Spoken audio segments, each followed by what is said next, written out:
Então, pessoal, nesse vídeo aqui eu vou mostrar para vocês como é possível fazer alguns tratamentos exportando dados da Web of Science, certo? Lembrando que esse vídeo aqui é especificamente respondendo uma pessoa que comentou, a Maria. Ela falou, como é que a gente exporta da Web of Science para o Excel, como é que faz esse tratamento, né? Então, eu vou aqui seguir o processo que eu já expliquei no vídeo anterior falando sobre a Web of Science, tá? Então, a gente vai entrar aqui no portal Periódicos, fazer o nosso login com a instituição. Eu vou fazer esse processo um pouco mais rápido porque eu tenho um vídeo explicando exatamente como fazer cada processo aqui, tá? Estou colocando minhas credenciais aqui para fazer o login. Como eu tenho um vínculo com a UFSC, aqui já aparece que de fato eu estou acessando por meio da UFSC, ok? E agora a gente vai pesquisar aqui a Web of Science. Pesquisado, ok, perfeito. Agora a gente vai procurar a base que a gente quer, que no caso aqui é o Web of Science, tá? Coleção principal. Tenham cuidado com esse primeiro aqui, porque ele é índice, ele não vai trazer para vocês os artigos, os documentos. A gente vai vir nesse aqui, coleção principal, que de fato é esse que mostra o que a gente quer de fato, a base Web of Science. Então eu cliquei aqui no ver no editor, porque ele vai direto para o documento, tá? Então, aqui eu vou colocar uma consulta qualquer, tá? Só para a gente verificar como é que vai ser a importação. No vídeo que eu já gravei sobre a Web of Science, eu explico por que eu estou utilizando esse asterisco, por que eu estou utilizando essas aspas, por que eu estou utilizando esse conector booleano. Então, se você não conhece essas estratégias para fazer as suas consultas, eu recomendo que você dê uma olhada lá, que aí você vai entender um pouco mais como fazer consultas mais assertivas utilizando o Web of Science. E também a Scopus, tá? Então, pessoal, aqui a gente tem a nossa interface, eu já fiz aqui a pesquisa, eu vou colocar aqui artigos só para dar uma filtrada um pouco maior. E aí o que é que a gente pode fazer? A gente pode selecionar tudo aqui, né, todos os documentos, e quando a gente clica aqui em exportar, a gente vai ter vários campos, né? Como você pode ver, eu tenho do EndNote, tenho adicionar para o meu perfil de pesquisador, o formato TXT, esse outro formato aqui, esse outro aqui, enfim. Eu vou explicar tentar explicar aqui cada um. Tem uns que eu não tenho tanta familiaridade, então eu vou falar um pouco por cima. E o que a gente vai utilizar de fato é esse próprio Excel aqui, tá? Mas vamos lá. Esse aqui é mais para o programa em EndNote, né? Ele é parecido com o Zotero, parecido com Mendeley também, tá? Ele é um gerenciador de referências. Aqui é para adicionar o seu perfil de pesquisador no próprio Web of Science, se você tiver uma conta, fazer o login, tá? Aqui você vai extrair o TXT. Isso aqui é muito bom, por exemplo, eu vou mostrar aqui para vocês que eu tenho a plataforma, né, Explorer Dados, que você pode fazer algumas mesclagens. Então você vai ter que se cadastrar aqui, tá? E aí, pessoal, você vai verificar aqui que tem o arquivo da Scopus e da Web of Science. Então, eu vou colocar aqui a da Scopus, vou colocar a da Web of Science e eu consigo fazer a mesclagem automática. E vejam que aqui eu utilizei o TXT. Então, o TXT, ele geralmente é utilizado para alguns programas. Aqui é um programa que eu permito que vocês utilizem de forma gratuita, tá? E aí, basicamente, vocês vão mesclar bases e vai ter a base tanto da Scopus e o Web of Science mesclada. Eu tenho um vídeo explicando direitinho como faz esse processo. E se eu quiser a base mesclada sem duplicados, eu posso baixar aqui o Excel tranquilamente e aí eu vou ter, né, a nossa base. Perfeito, pessoal. A única coisa que eu quero dizer aqui com vocês é que esse TXT geralmente é utilizado em softwares, tá? Esse RefWorks, ele é também parecido com... é um formato para importar para outros programas também, assim como o RS. O RS eu já utilizei, tá? Com mais familiaridade eu venho aqui, posso pegar tudo aqui e, por exemplo, exportar no Zotero, tá? Vou salvar aqui em download, tá? E aí eu posso exportar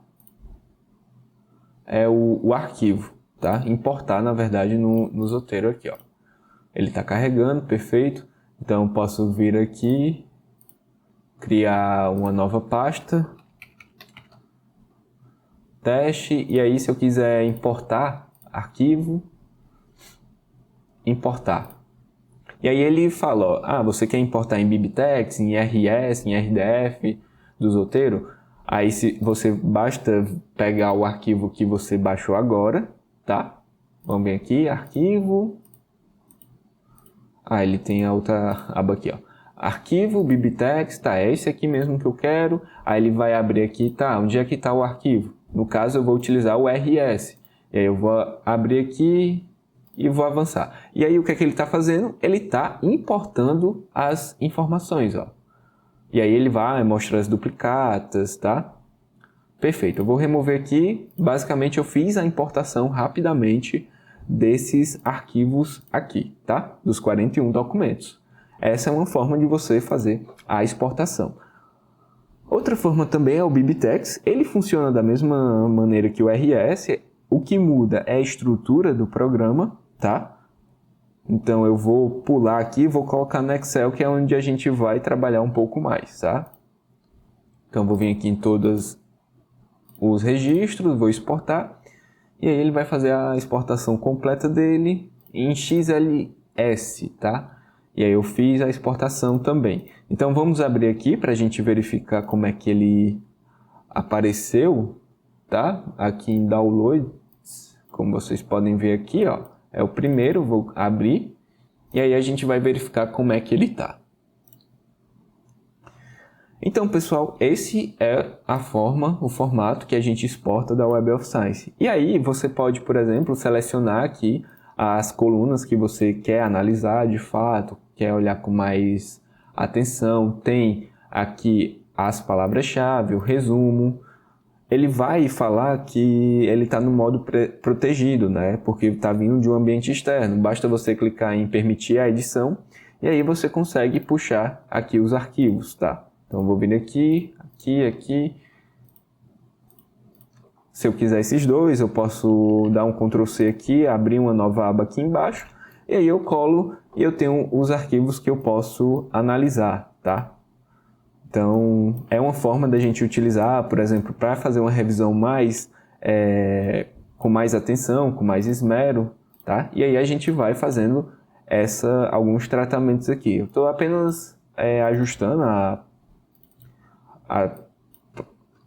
a visualização mesmo para facilitar o meu entendimento acerca do...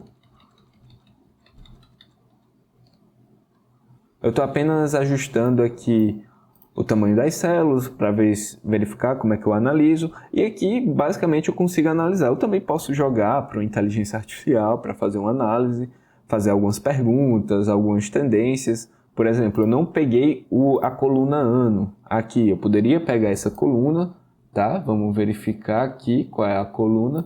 Aqui, ó. Publication Year. Eu posso copiar e colar aqui também. E aí eu posso verificar, por exemplo, perguntar para um IA qual é a tendência, quais são os principais artigos. Eu posso colocar a quantidade de citações também.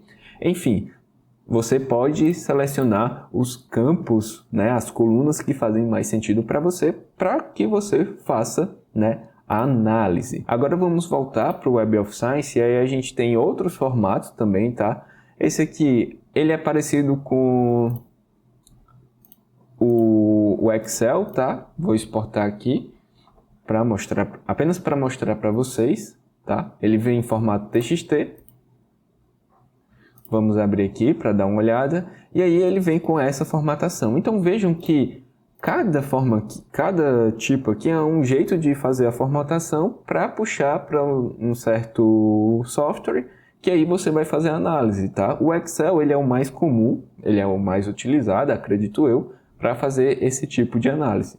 Mas, como vocês podem ver, tem vários outros, tá? Eu vou deixar um link na descrição explicando um pouco mais das formas de exportação, que próprio Web of Science compartilha, tá? E aí ele fala de limitações, ele fala para que de fato serve cada uma. Então, se você tiver alguma curiosidade a mais sobre essas formas de exportação, eu recomendo que você visite o link que estará aí embaixo e aí você vai entender um pouco mais como é que funciona essas exportações, para que serve, tá?